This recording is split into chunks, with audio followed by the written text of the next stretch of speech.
how much blame here do we lay on Pep Guardiola, and how much do we lay on the players?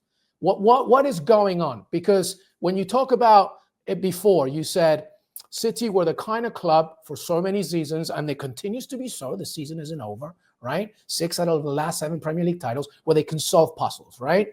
But I'm seeing this squad, and they are real static. There is no functionality when you see the 90 minutes. How much do you blame it on Pep being stubborn and trying to just say, no, I'm still going to stick with this? Or how much do you see it on the players themselves, and how much responsibility they need to have in order to get something going? I only blame him for the fact I blame him and not. And let me explain this, because I think as a player, we've all been in these situations, maybe not on a great team like that, but when you knew changes need to be made. But that's such a difficult decision for somebody like Pep Guardiola. He's not stupid. He knew this was coming sooner or later, right? But you always hope that you can get this team going when you have so much quality, right? Because think about it. He had to be thinking after last season, 4 straight, unprecedented, right, in the Premier League, that this is going to come at some point. Yes, I know they started well. Injuries do play a big part. I want to say that. You look at defensively, 3 key players haven't been available and all that. But I think we have to go to the players that are, that are still young, great players that deliver, and they don't, right? Why do you not do that? Because there's always that hope if you manager, I can get this going. I know what I have here, how great they are. But he should have known. But it's just so difficult to say to somebody, listen, it's time for you to go. De Bruyne, injured all the time, not happy. We're seeing what's happening with the Belgian national team. That may be affecting him. Injuries on and off. He may be losing a little bit of a step as well, and he knows it. Look at him today, right? My goodness, a couple of these balls and crosses that he's put away, would have been a great cross for me, but not for him. Or simple ball, right? Kyle Walker. He was really bad in European championships, right? That continued to go. For England, he was one of the culprits there. I know they got to the final and all that, but he didn't have a great European championship. Phil Foden, the best player in the league. Remember his European championships? I think we talked about him most of the time. They didn't know where to play him. They couldn't fit a couple of players, that play the same position. Didn't have a good one, and that continued. Let's not forget that a lot of these players, right, the ones that I'm talking, Walker and Foden, there's others, obviously longer break. They were tired, all of this. Remember last season, Rodri? How many times did he complain how tired he was? And it wasn't just the fact that saying we're playing too many matches when he was talking to FIFA and UEFA, but he was actually saying, I'm exhausted. Remember the final? In the semifinal, he came off because he was absolutely exhausted, and he had to come off. He was substituted in the final as well, even though Spain won it. And, did that contribute to his ACL? I don't know, but obviously he was a big miss. So when you look at all of that, we can go John Stones, who's been injured more than he's played in last couple of seasons. How about Bernardo Silva? Do you recognize this Bernardo Silva? Because I don't, right? He's absolutely a different player. He's still wonderful. You still see little things from him that remind you, wow, this is Bernardo Silva, right? But few and far between. And then let's get to Erling Haaland, right?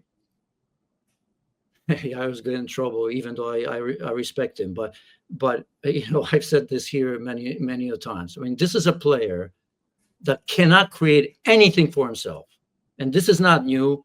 That's the kind of player is. If he doesn't score, I don't want to say he doesn't do anything, but with everybody else is not functioning properly, what's he, He needs that service. He needs others to play well, because he's not going to create anything for himself. And you know what? I know the next game he's going to score 3 or 4 and everybody's going to be talking about it. But now he hasn't in key moments when his team is in trouble, and you do have to count on players like him to pull a rabbit out of the hat. Not even half a chance today. So I don't blame Pep for that and the system that he plays, because he's not going to change, and I hope he doesn't change. His philosophy is great to watch when it works. When it doesn't, oh well, but he's not going to change it. I don't want him to change it, but I just think there was that moment probably towards the end of that season, as you were getting into the summer, where maybe tough decisions needed to be made and they weren't. I sort of get that because I can see, I can see Pep going, yeah, but look at these players. They're just so young still, a lot of them, some are older, but there is enough, right? He could never count on Rodri and what happened to him, just saying, yeah, maybe one more go. And here we are, they hit the wall. Yeah, I mean, the only thing that I would add to that, and we have a great question, and Janusz already kind of answers it with context in this, saying, the only City win in 11 matches was when Nunes, Rico Lewis, Savio all didn't start. Is it a coincidence, something to say about the quality of squad, players, or just a lack of confidence? Janusz, you've answered it. The thing that I will add regarding this Man City situation is that, number one, you talked about De Bruyne, Bernardo Silva, Kyle Walker, completely agree. All of them are 33, 34, and at some point, Mother Nature and time is going to catch up with you, and you're not going to be able to replicate the things that you did in the past. The other thing about Erling Haaland, complete agreement here. This man is a fantastic finisher. He is not an all-round attacker. He's not somebody that can do as much as perhaps you want him to do when you're being very static. And when Julian Alvarez left, City never replaced him, ever. So, this is a big issue because now you only really have plan A. You don't have anything else. Totally agree about Phil Foden. I think that actually has to do a lot with the over excess of minutes he's playing. I don't know, but he's really not being the player that he is. So I think that the City issue right now is what you said. It's a combination of things not going their way, but also the City backboard really should have paid attention, because when I looked at that bench today, the City bench, after the third player, you're talking about academy graduates. That's it. And to not replace Julian Alvarez, to me, was a massive mistake as well, because they're so limited going forward. Deeper with Julian Alvarez, because it's not Julian. See, it's impossible. And again, I have to say it. I mean, City didn't win the Champions League until Haaland came in. So I don't want to take anything away from him. But remember, when they didn't have him, I think you had more ways of playing and playing well. Because you that's my point. Could play, right? Julian Alvarez could play, but if he didn't play, it was easy to pull him and play a false nine.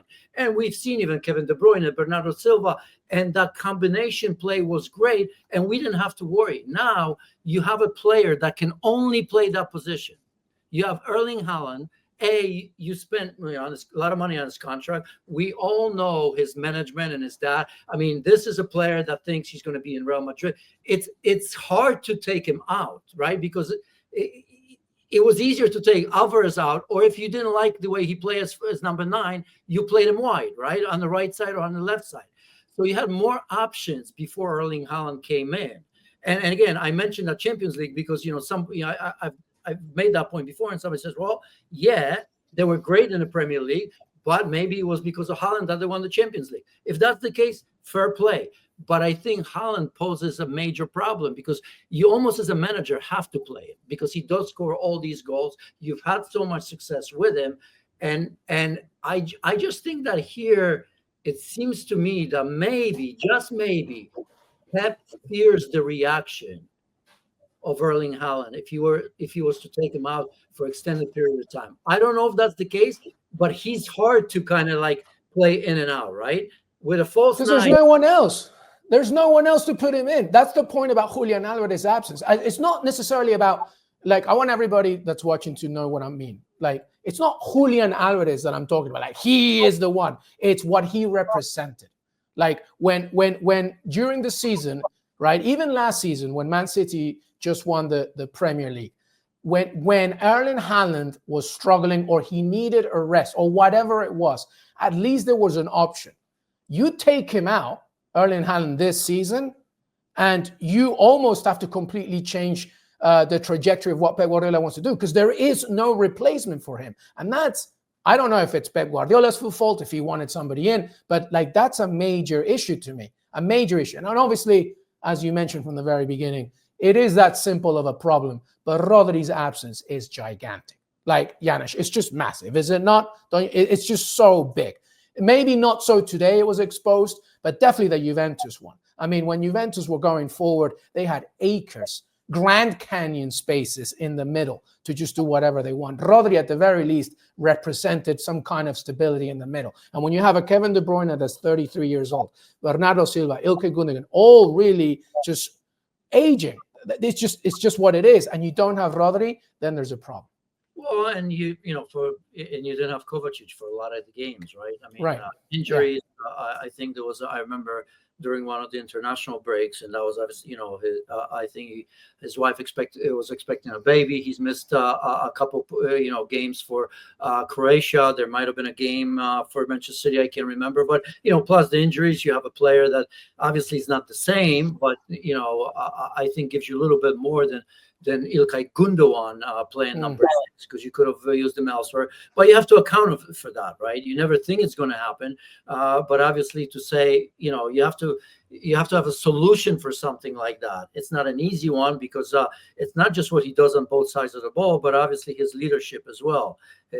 How intellectual he is, and how smart and intelligent on both sides of the ball. So that's a tough one. But here we are. I don't think it's to a point where I can't say I saw it happen today, but I think we're going to see City. The more players come back, you're going to see City back to normal. But I think we're not going to see a team that probably goes on these 10-game winning streak or 12-game winning streak, because I think this is going to show up from now and then.